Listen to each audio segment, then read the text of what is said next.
What if I told you that your day could start like that of an emperor? No notifications, no chaos, just silence, morning light, and one question. What is really important today? The ancient Romans, philosophers, and leaders lived according to habits that defy time. It wasn't just wars, conquests, or palaces. It was daily rituals, deep thoughts, and precise choices. In this video, I'll take you with me to discover how they really lived and why some of their habits can still inspire us today. Today, I'll take you inside a typical day in the life of a Roman emperor, including rituals, reflections, and power. And I promise you, by the end of this video, you'll see your routine with completely different eyes. Dawn in Rome is not noisy, it is sacred. The first rays of light filter through the marble columns, and the day begins not with the sound of an alarm clock, but with discipline. The most respected emperors and philosophers rose before sunrise, not out of necessity but by choice, because for them, the morning was the most important time of the day. Marcus Aurelius began his day by reading and writing. He did so in silence, even before facing wars, senators, or the people. Because as he wrote in his meditations, "Begin each day by thinking, 'Today I will meet the ungrateful, the arrogant, the cunning, but none of them can hurt me if I control myself.'" Philosophers such as Seneca did the same.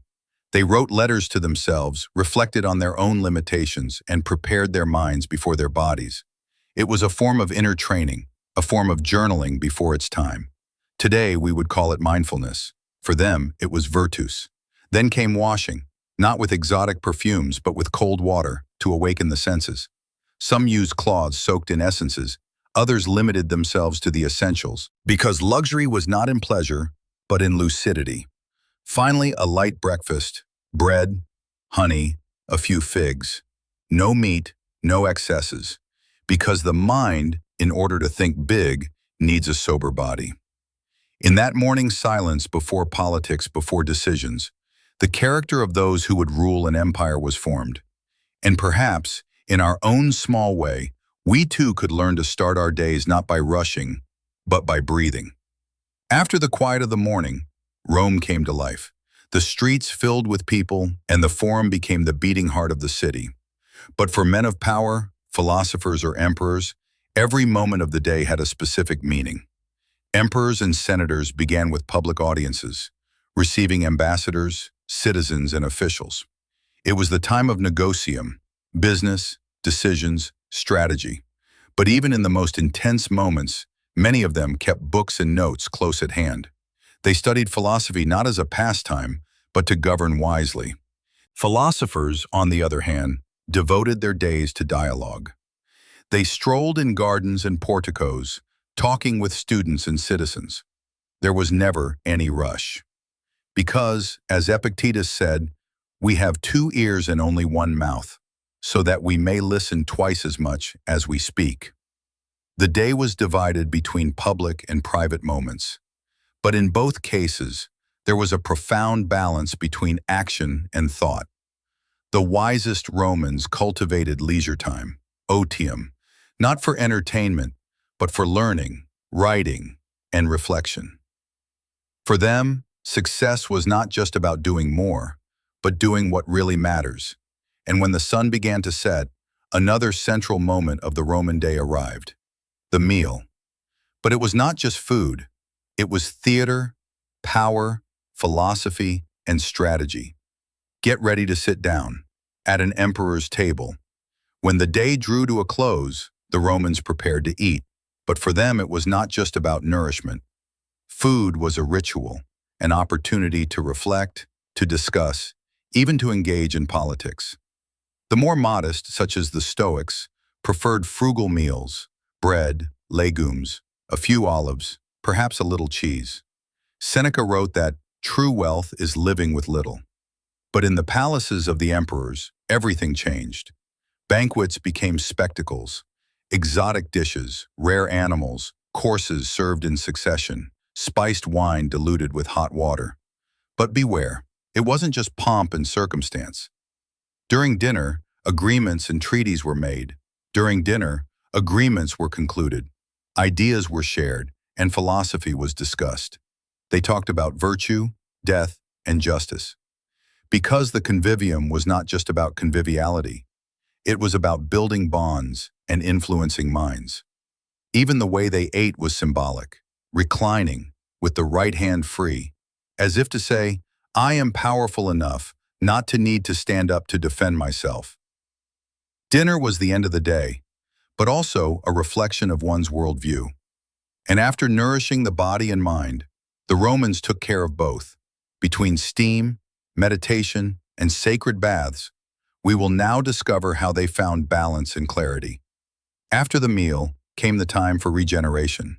The Romans did not separate the body from the mind. Both had to be trained, washed, and listened to. And this is where the baths come into play. Roman baths were not just places to wash. They were true temples of well-being.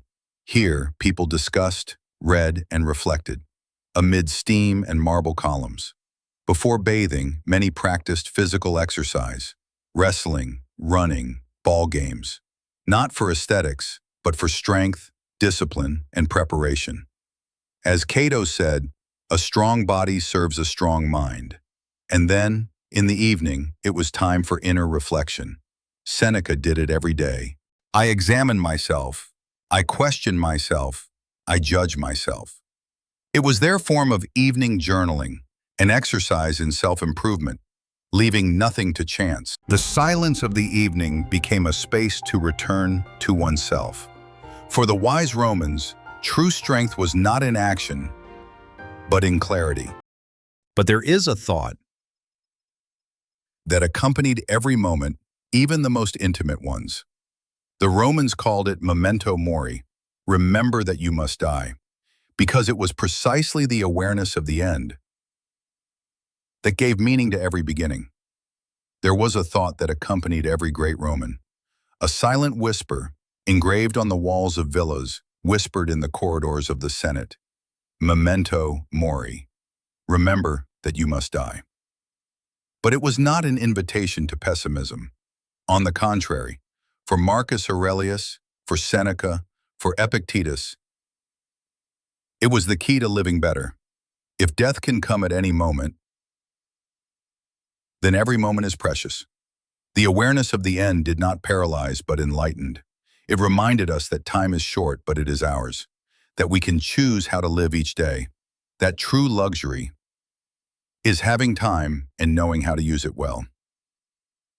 This is why the wisest Romans did not chase fame or wealth. They sought balance, serenity, and self-control. As Seneca wrote, life is long if you know how to use it. So, what can we learn from all this today? What would happen if we lived even just one day like a wise emperor? Perhaps we don't live in a Roman villa. We don't have servants or statues in the garden.